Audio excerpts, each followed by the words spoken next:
Haberdashers Couch. I'm here with Keith Dorsett, the man with the plan, the guy with the eye, the guru on the hill. And he's all thing knowing.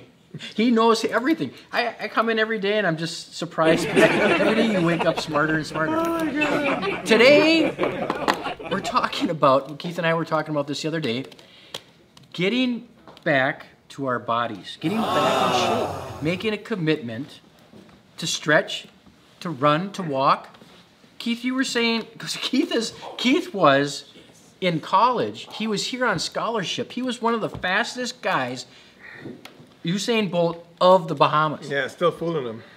What did you run? Did you run a mile? No, a mile. Do that. Or no, you run. What did they do? Run sprinters, 100-meter guys will never walk a mile. 100 meters. What? Oh my God! In what? Heart attack. What is that? A 9? A 12? What do they run? Back in then, yeah. Back in my era, yeah. where it's like old guys, where these kids are doing phenomenal things right now. So I ran 100 and 200 meters. What was what did you do in a 100? Like 10.3, which is like. So kids. That's Olympiadic. No. What's Olympiadic? Kids play nowadays. Huh? These kids are amazing. Yeah. And which is. So what's a good 100 meters nowadays? A good 100 meters is like 10 flat. You were not that far off. I was very far off. The reason I'm bringing this up, Keith, is because guys that are over the hill, that are used up and thrown away, need a comeback, right?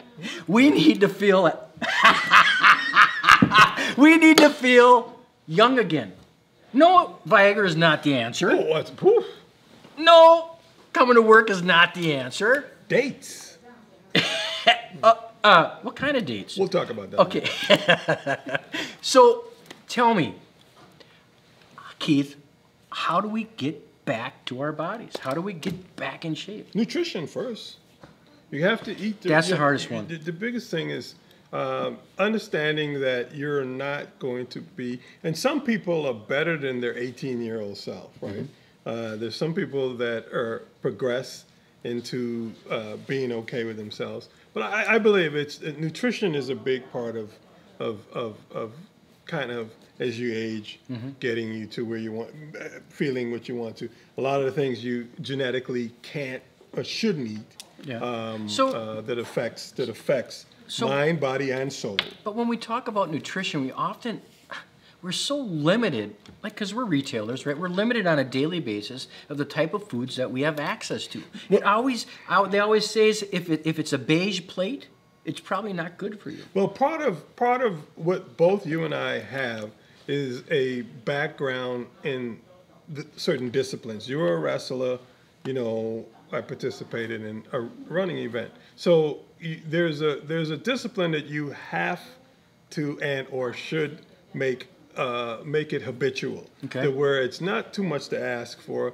It's just what happens with athletics is you have to be you learn patience, and you learn that Rome was not built in a day. So there are more of positive effects than the physical. There are times you understand. Here's my goal. In 3 months, in 2 weeks, or in 3 weeks, or what have you, this is what I want to feel like. And if you do your research, the great thing with social media, some of the things that we're doing and talking about, is that you have others that are in forums, and that really it's a pleasure for them to give information, because everything that works, something that works for another person might not work for you. So here's what I'm hearing you saying.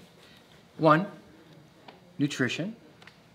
2, setting goals. And 3, support. Yeah, being patient, because That's Rome was not built in a day. like that. And I think those things will allow you to not only feel good, you look good. Right? And I don't think it's too much to ask. But I think the great thing now is people are being inspired by other people in their age demographics, instead of saying, oh, I can't do this, I can't. Yep. And I think that is one of the things that I see. I don't push aside accolades and things of the past. They are in the past. And when you work with where you are in the present as of today, and move forward from there. Because living in the past sometimes does not allow you to move forward, right? So what you can do is to say, here are some of the things that I want to do or I need to do, and the discipline of the past will allow you to kind of move to those things. Okay. Yeah, clothes fit better, right? But there's still a mess because you cannot outwork a bad diet. There you got it, folks. I knew he would say something so profound it would blow my mind. It's not. Everybody knows. Keith, thanks for your insight on getting back to your body. Have a good weekend.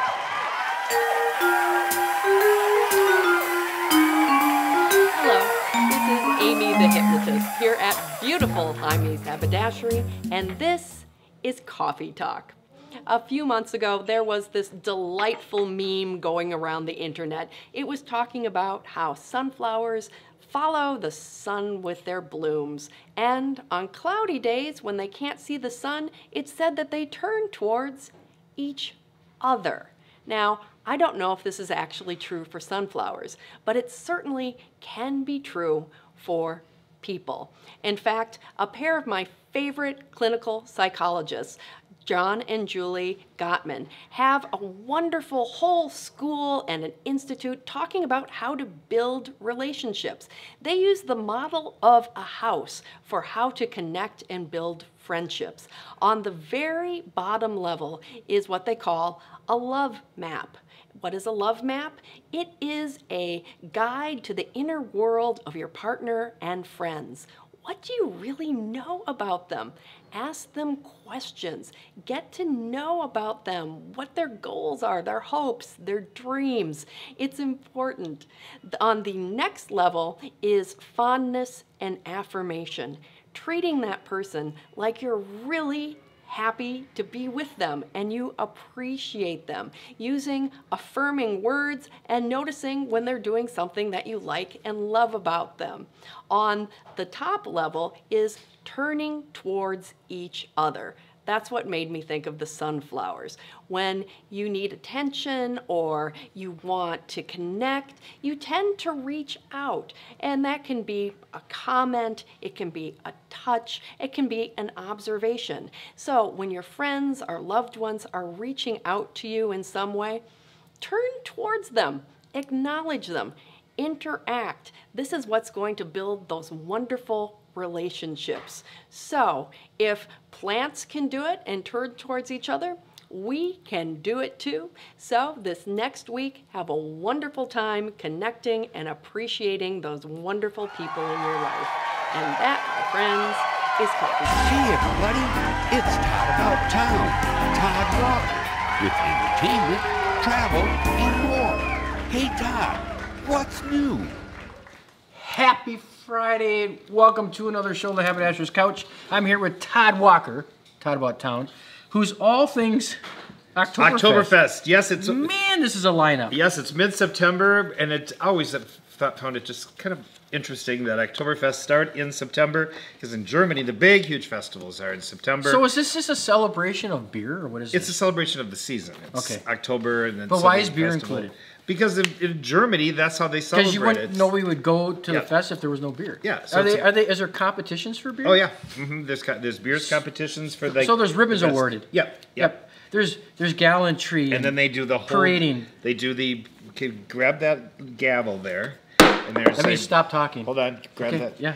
And one of them is to like who can hold the stein out the longest. Oh really? So you go to it and they give you a. Boy, those are some real athletes, aren't they? Oh yeah. Stein filled with beer, and then you stand like that. Yeah. You can do it, bud. And then they have also the Wiser. The what is it called when you nail the hammer with the nail into the big thing? Isn't it called the gopher? What do they call that thing? Anyway, so a couple people had reached out to me asking what are some of the top Oktoberfest, and there are so many of them. So we will also post these online, but there are a ton. And I want to reach out to people at Surly that reached. So that's the one that I know about. Surly? Yes, I know the one about Surly. All right, so Surly Fest is happening this weekend. Some of these, because there's so many, and October is September, October is the time for these celebrations. Clearly, you'll have to pick the one that is most interests you. But Surly Fest is really fun. I've been to that. They have great entertainment. That stage over there is beautiful. It's just a really nice spot. And so they have a big Oktoberfest celebration. And it's all things beer. It's all things music, entertainment. That is on the 21st. The family-friendly one that I have actually been to is in Sherwood. There's a car show. There's human foosball. Shorewood? Human foosball? Did he say Sherwood? Face painting and balloon twisting. So that would be Shorewood Oktoberfest. And so that one's in Shorewood. These are all things you want to do when you're drinking beer. Human foosball, face painting, and balloon twisting all at the same time. Yep. Yeah. Yep. While drinking a beer. Yep. And that's incredible. It is. Then we got Lake Minnetonka, Twin Cities Oktoberfest, New Ulm, which I'm going to make a commitment to go to New Ulm. Yeah. How was the state fair? We're talking about commitments and things that you committed to do. Well, see, maybe we want to just take a little diversion. But the New Ulm, so let's not assume that he'll comment on New Ulm's Oktoberfest because he doesn't really follow through on these things. I did actually head to the state fair. So the New Ulm's Oktoberfest is absolutely huge. If you're going to pick one and you really want to go out and celebrate, it's happening the weekends of October 4th and 5th and 11th and 12th. And it's rated one of the largest Oktoberfests in the country and one of the most inclusive. So it's a big deal. And if twisting balloons wasn't enough in the Twin Cities here, by all means, do the horse-drawn trolley and the yodeling at the same time while drinking a beer. Yes. Now another one that I've been to that I can vouch for that was a lot of fun was the Twin Cities Oktoberfest, and that happens at the State Fairgrounds. And that's October 4th and 5th, so mark your calendar for that. And they have German dancers. They have the Stein contest. Yeah. They have the game, which I can't think of now, where you pound the nail into the big piece of wood. Nail it. And then they have the when they come out and you do shots of has anybody ever done that? It's called a shot ski that comes out. It's another game they play. Okay. So all these, it's all the German fun. Okay. And the Loose Line Brewing Oktoberfest, that is happening the last weekend in September. As I said, this is a really full list. Now in St. Paul, the oldest brewery, the absolute oldest brewery that is licensed brewery in the state of Minnesota is the Waldman Brewing. And that is right over here off of 7th Street in St. Paul. So you can come over here to Heimie's Haberdashery, maybe pick up a couple items, and then stroll over there and celebrate your finds. That one has live music, traditional dance. I've been to this one. Yeah, beer garden, all that stuff. And the weather has been so incredibly nice. You can sit outside in their beer garden. Yep. And, they say it's a family day on Sundays. Now, this weekend, of course, is also going to be really busy. The Saints are playing in the afternoon at 5 o'clock, and then at 6:30, the revenge game of the University of Minnesota plays Iowa. And it's here. It's a home game, and Iowa's going to come back for a big revenge, and that's at 6:30. So it's going to be a busy day throughout the Twin Cities. So get a designated driver or take an Uber. Check out all these great lists of all the fun happening in the Twin Cities. Yeah. And you can come in here and get your lederhosens, right? Because you sell those. We can shorten your hem.